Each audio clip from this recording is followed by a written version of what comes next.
Good morning, everyone. So I haven't just got one speaker this morning, I've got two. Ben will be coming up in a few moments to share a bit more for us as well. And we've got a spectacular surprise for you a bit later on as well. But we're still looking at something from James. And this morning, James has got a question for us. Do you not know that friendship with the world is enmity with God? Right, thank you very much. Don't you know that loving the world is hating God? Yes, okay, thank you very much. Yeah. Don't you realize that making friends with God's enemies, the evil pleasures of this world, makes you an enemy of God? Yes, thank you. That's great. Ne savez-vous pas que l'amour du monde est une inimitié contre Dieu? Oh, right, okay, thank you. And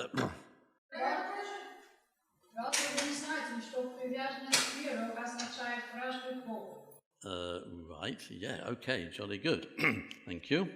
Ook είπετε ότι η φιλία του κόσμου έχθρα του Θεού εστίν. Right, is that it? Anyone else? German, Welsh, anybody else? No? Okay. Well, yeah. Okay, well, I think you've got the point. James is trying to alert us, warn us, that friendship with the world is enmity with God. And it doesn't matter which version you've got, it's there. It doesn't matter which language you have, where in the world you come from, it's still there. It's a question you can't avoid. It follows you around. Any question that begins, don't you know, isn't really asking you whether you know something or not. It's almost saying, you do know this, but what are you doing about it? What difference is it really making? And this is one of these typical questioning challenges of James. But let's look carefully at what he's saying, what his words really mean. Friendship with the world. Now that word world is a word, even in Greek, that you're familiar with. It's cosmos. Cosmos. But it has many different meanings, and one of them is simply, cosmos. In other words, the entire universe, the world in which we all live. That's not what James means here. And it also can mean everybody in it, the inhabitants of the world, as in that famous verse which tells us how much God loved the world, the people in it, that he sent his Son to die for us all. James isn't meaning that either at this point. He's using the word world to mean that other meaning of this word, which is something totally different. It's a system. It's a system of practices and standards that are basically anti-God. Not just ungodly, but out and out godless. A system which operates with man entirely in charge without God in his thinking at all. And it's more than just a social system or political system, it's a spiritual system as well. Something that circulates throughout the whole of humanity and invades us, gets into our bloodstream almost. It's almost the very air that we breathe. And it's designed to turn us away from God, to take us away from God, even to eliminate God's presence and in particular his rule from all of us, offering instead a collection of false and even blasphemous alternatives. So when we talk of worldly ways or worldliness, we're referring really to a whole network of ideas, morals, practices, values, norms that have become integrated into our mainstream of life, and then eventually even institutionalized into our culture and involves many different things, such as even the redefinition of good and evil. It's a distortion of what God has set up. And as James reminds us, it's got its own wisdom. James talks about the wisdom from above, but then also he talks about the wisdom that is not from God, but that is earthly, unspiritual, and of the devil. It's a powerful force, and we all are caught up in this. Jesus refers in the Gospels 3 times to the devil as the prince or ruler of this world. And he uses a particular word, and in the Greek it is archon, which was used in the Roman world for the highest ranking official within a city or a region. The most powerful, the most influential person in that particular locality. And so by calling the devil the archon of the cosmos, the chief ruler of everywhere and everyone, Jesus is emphasizing the real magnitude of that power and influence and its extent. This worldly system gets everywhere. It doesn't just operate in one locality. It's not just located in one place. And it's also been there from the very beginning of time. This worldly way of looking at things has occurred throughout the entire existence, ever since man first chose to disobey God. And it's been instrumental in how human thought and activity has developed over time in every area of life. So it's been there a long time. It's very powerful, it's very prominent. That's what this idea of the world is. And it's not like it's just next to it, so you can sort of, well, I'm in the world or I'm not in the world. It's not a simple choice like that, and it's not like it's layered like this. It's very much all around us. It's integrated. Yes, there's the kingdom of God, but there's also the kingdom of the world expressed in these ways. And we have to be very careful because it's all mixed in together. Jesus talked about a field of wheat and weeds where the roots are even entangled. So even for those of us that belong to the kingdom of God, and we're still living in this cosmos of a world, we've still got all the worldliness around us and how easy it is to be drawn into friendship with it and love for it. John, in one of his letters, writes this: "Do not love the world or anything in the world. If anyone loves the world, the love of the Father is not in him. For everything in the world, the cravings of sinful man, the lust of his eyes, and the boasting of what he has and does, comes not from the Father, but from the world. The world and its desires pass away, but the man who does the will of God lives forever."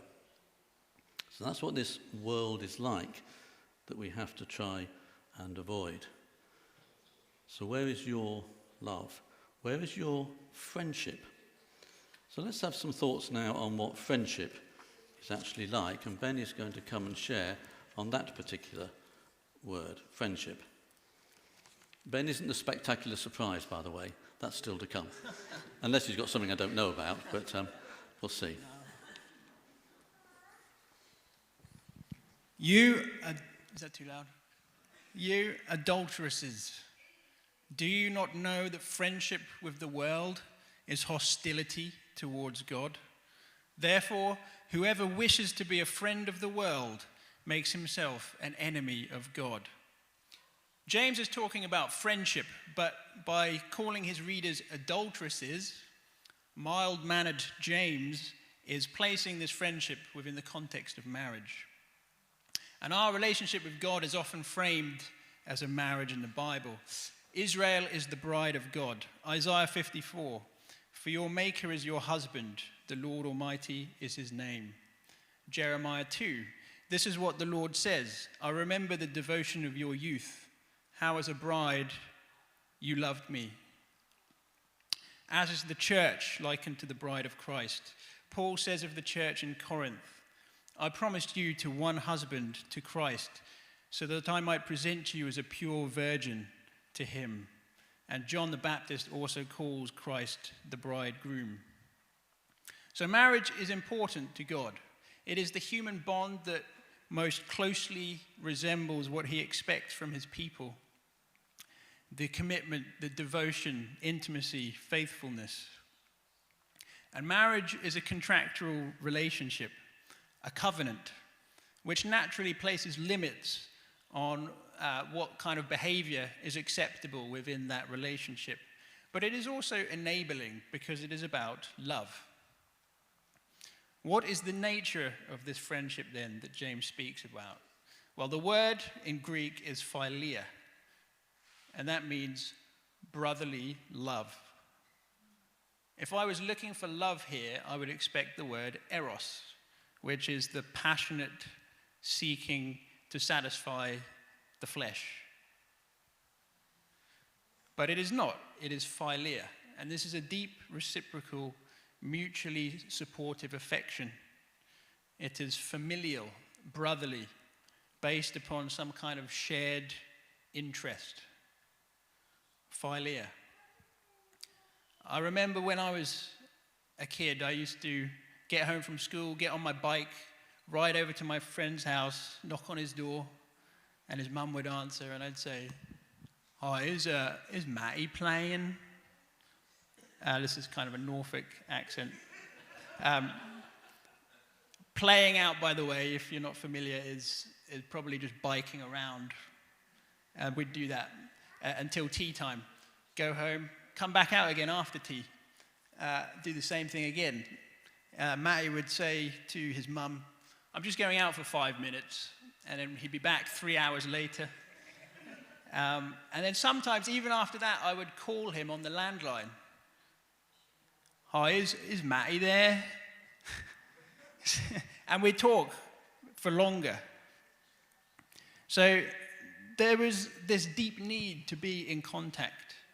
And with those early friendships, you can really see this co-identification that I think Philia is talking about. You start to develop the same mannerisms, the same ways of speaking, the same sense of humor. And actually what you're doing is you're creating each other in a way. You're creating the environment in which the other person is developing. If you didn't have each other, you'd be different people. So you can start to see why you have to really be careful about who you're being friends with, who is influencing you. This sense of being in the same family, sharing an identity, can start to create conflict, in-group, out-group conflict, family feuds.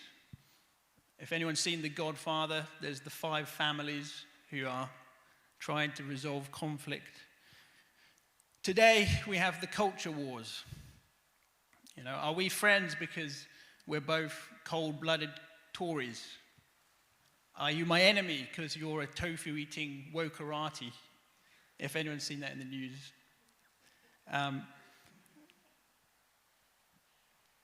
We see it with the situation in Russia and Ukraine. People and countries, they're having to decide whether they are still friends with Russia and Putin. And if they are friends, do they share his values? Do they identify with him? And by being friends, are they now enemies of his enemies? Love for the world, then, you depend on each other. There is some kind of bond, some kind of symbiosis. You bear a familial resemblance. The boundaries blur. And it's quite difficult to extract yourself from that kind of relationship. There's no contract for friendship. There's no way of ending it contractually. So let's come back to the marriage with God. Although the Bible doesn't use the word eros for God's love, it has an eros-like quality. God is described as a jealous God. He passionately yearns for us, for our attention, our affection, our fidelity. Can we enjoy friendships outside of that relationship? Well, God does not rule out friendships with others, I think, but he does when that friendship creates natural enmity between you and God. When it makes us unclean, when it causes us to identify with something that is against God's kingdom, when it leads us astray. In our human marriages, when we're not satisfied in the relationship, we might go looking for fulfillment outside. And that's okay sometimes. With the case of friendship, it's good to have friends outside of your spouse. But is it really okay to be friends with your ex-partner, the world? And if you're not getting everything you need from God, I think it's important to question, what are you not getting and why? Does anyone have any ideas of what is needed for a healthy marriage or a healthy friendship? Communication, that's the one I was thinking of. So I was going for a walk a few weeks ago, and a rare occasion to be on my own with my thoughts. And I was about to put a podcast on, and it was a Christian podcast, but I thought, hang on, why don't I just enjoy the Cheshire Moor and the silence and the bird song? And then I thought, why don't I pray? Because there's all this big stuff in life that we have to deal with, work or school, family, homework, study, church, strictly. And there used to be all this space between that stuff, but that's now getting filled up with podcasts, music, WhatsApp, social media, news feeds, YouTube. And I think we have to reclaim that space back from technology. We need to decide how important is our relationship with God, and how much time do we therefore want to allocate towards it. We should seek God for friendship with passion, for the love of a father, for the unconditional love of the Son who was willing to make friends with sinners and gave his life for the sake of the relationship. Such was his passion and deep affection. We should spend time with Christ. We should resemble him. We should identify with him. James, submit yourself then to God. Resist the devil, and he will flee from you. Come near to God, and he will come near to you.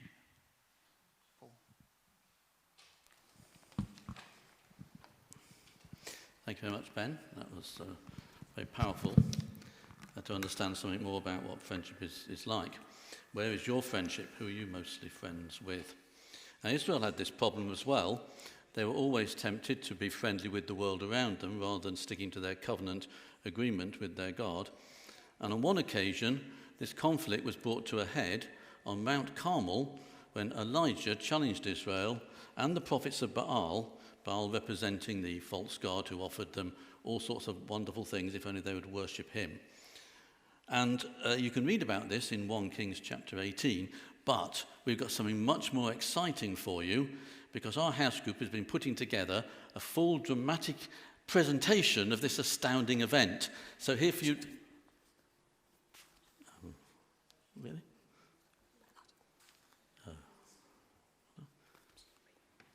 Oh, sorry about this. Sorry to disappoint you.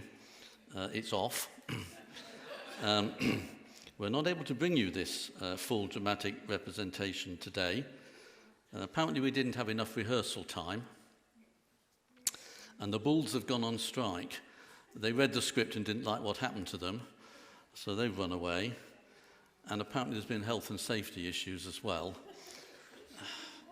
Apparently, until the building is legally ours, we're not allowed to flood it or set it on fire. Well, what can you do? Another time, perhaps. Anyway, it doesn't matter. You can read about it in 1 Kings 18, but we can use our imagination. So let's go there in our imagination. So imagine you're on Mount Carmel. It's not really a mountain, it's just a sort of ridge that sticks out into the Mediterranean Sea. But Elijah has gathered all of Israel together with the prophets of Baal, to issue this particular challenge. Because Israel is in trouble.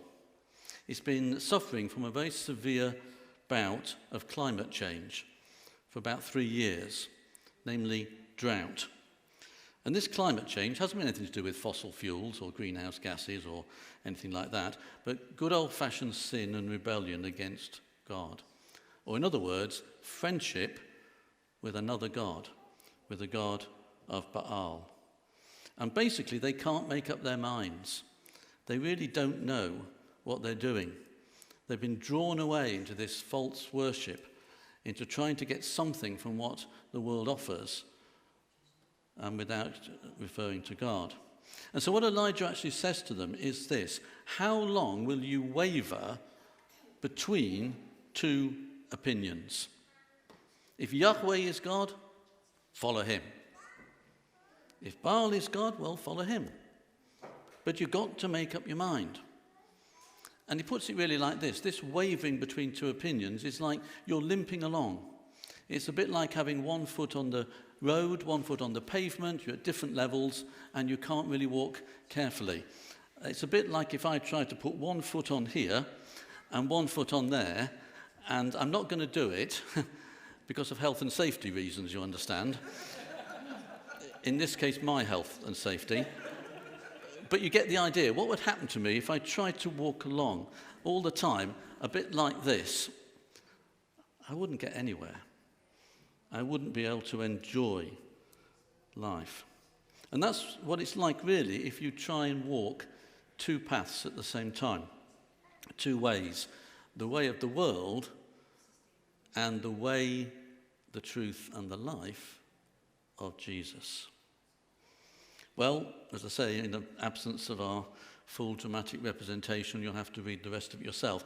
But I'll just tell you this, spoiler alert coming up, by the way: the good guy wins. And they do actually realise the error of their ways, and they fall down prostrate and cry, "The Lord, he is God. The Lord, he is God." But you see, if you think that these gods of the past that we read about in the Old Testament, like Baal, have actually gone away, well, they haven't really. The spiritual forces behind Baal, Ishtar, Molech, all of these that were around in the Old Testament times, they haven't properly gone away at all. There really is nothing new under the sun. Or as I said on another occasion, when it comes to what the devil's up to, he doesn't have any new tricks. He just keeps bringing back the old ones because they still work. Now, one thing that needs to be said very carefully from this verse in James is what he actually says and what he doesn't say. So let's hear it again.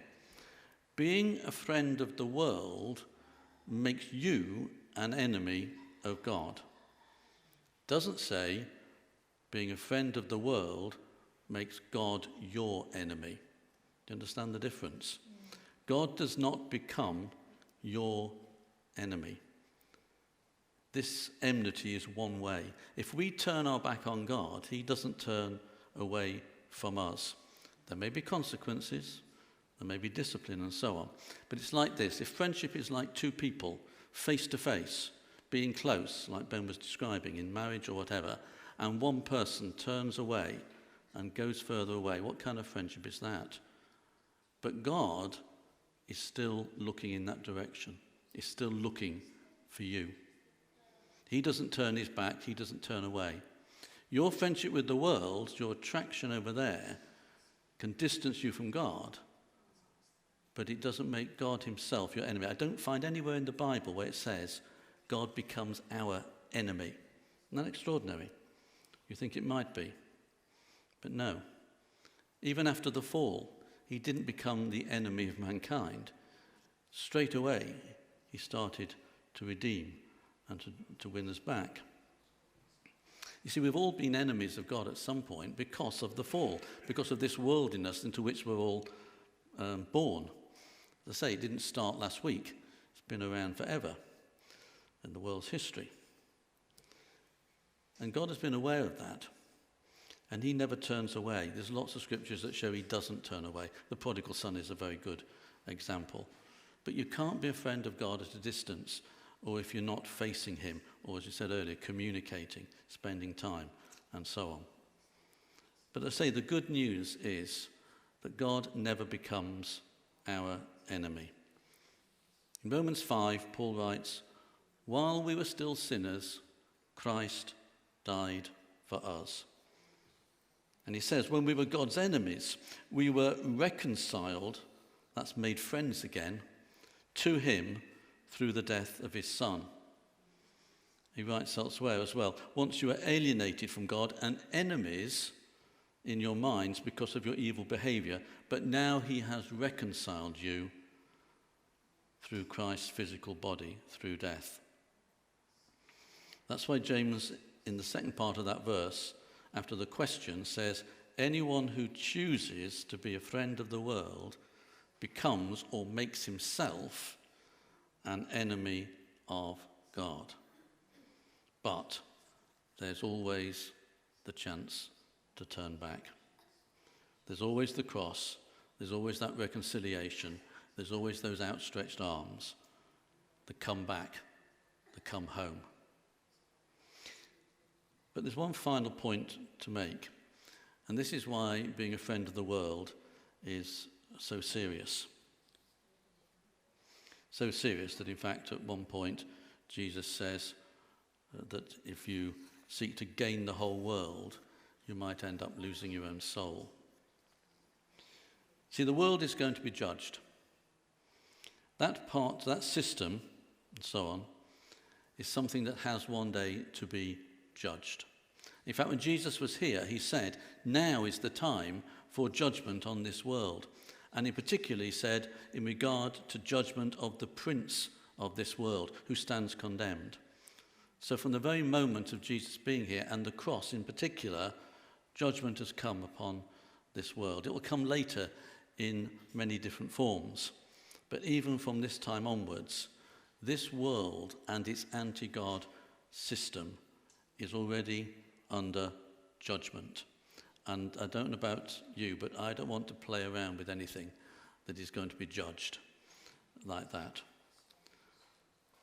The cross has actually judged the world and its ruler. And as I said before, the cross either means everything to you, or it seems like nonsense, foolishness. But if it means anything to you, it should mean everything to you, the basis of your friendship with God, then it is always your way back. It is always your way, as a believer, out of this world, out of this worldly system. But in two ways, perhaps. But in a way of coming out of the friendship of the world and back towards God. It crucifies the self and the flesh. So in the end, what is your choice? Are you wavering? Are you limping along, wondering why you're unstable, falling over? Well, this might be the reason why. Maybe you got too close to something which is so anti-God, so godless, that really it's just waiting for judgment. And I'd echo the words that come at the end of the Bible, get out. Get out quickly, because judgment can only get more and more towards the end. One day Christ returns. One day it's all over. From that point of view, we'll have no more temptation, no more difficulties. Until then, we have to make a choice.